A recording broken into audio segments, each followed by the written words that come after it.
नमस्कार, आप देख रहे हैं टीवी 9 राजस्थान। मैं हूं अम्बेश श्रीवास्तव। 8 PM show. राजस्थान में इन दिनों पंचायत चुनाव को लेकर सरगर्मी बढ़ी हुई है। चुनाव होंगे कि नहीं होंगे, लोगों में ये सस्पेंस है। कोर्ट ने 15 तारीख तक की सरकार को डेडलाइन दे रखी है। सरकार ओबीसी आयोग की रिपोर्ट का वेट कर रही है। विपक्ष आरोप लगा रहा है, सरकार सफाई दे रही है। अब क्या कुछ इसमें समीकरण बन रहे हैं, क्या कब होगा, क्या कुछ है, समझेंगे अपने सीनियर पुष्कर सर से।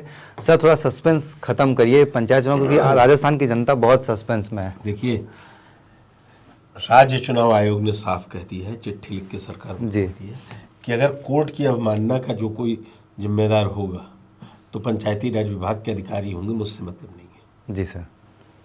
अच्छा, जो आपने बताया कि 15 अप्रैल की डेडलाइन दे दी है, जी सर। हाई कोर्ट का आदेश है, दबाव में सरकार है, आयोग के पास लिस्ट नहीं पहुंची ओबीसी की। भाई, उसमें ग्राम पंचायतों में कितनी जनसंख्या है, क्या है, किस आधार पर, ट्रिपल ट्री फार्मूला लगता है उसमें, वो इतना उसमें नहीं जाते, सीधे अब ये है। अच्छा, इस बीच आयोग ने सरकार की मुश्किलें ये कह के नहीं, राजनीतिक तौर पर बिना कहे बढ़ा दिए। उन्होंने कहा कि मध्य प्रदेश में भी ऐसे हुआ था, सुप्रीम कोर्ट ने आदेश दे दिया था कि ओबीसी की सीटें को जनरल सीटें मान ली जाए और चुनाव हो जाए। अब ये होगा, तुम अम्बेश आप समझिए इस समय पिछड़ा और दलित को लेकर कितना वो है। मतलब ओबीसी की सारी सीटों को जनरल कर दिया जाएगा तो फिर हंगामा आप समझ रहे कितना बड़ा होगा। जी सर। सरकार इस उसमें है कि ये सारा ठीकरा जो ओबीसी आयोग है उस पर फोड़ दिया जाए। ओबीसी आयोग को 31 मार्च तक रिपोर्ट देनी है। जी सर।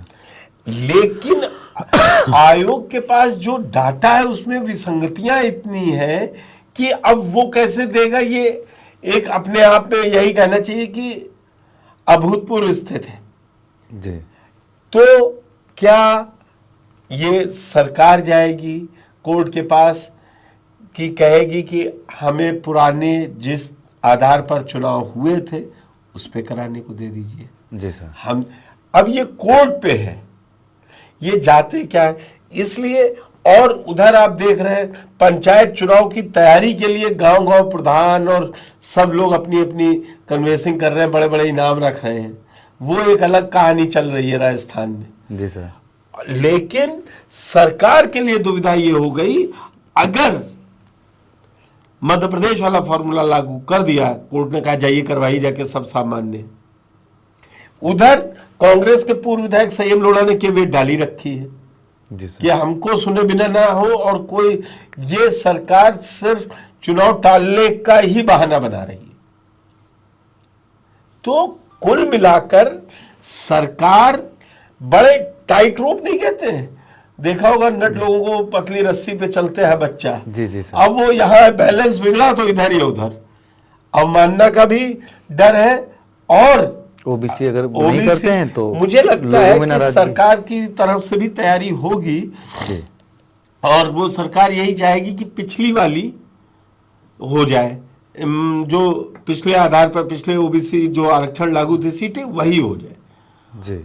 अब लेकिन ये तो तब होगा जब आप पूरी तरीके से कोर्ट के पास जाएं और बताएं।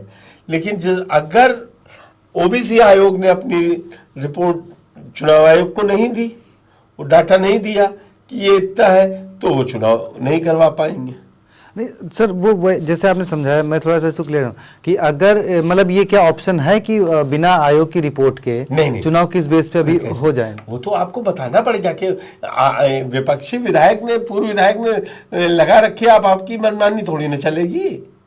कोर्ट तो बीच में है ना जी। बिना कोर्ट के संज्ञान में विसंगतियों के साथ कैसे चला जाएगा? कोई उठ के चला जाएगा, कहेगा ये देखिए ओबीसी आरक्षण डाल दिया है तो लोग ही नहीं है ओबीसी कोई।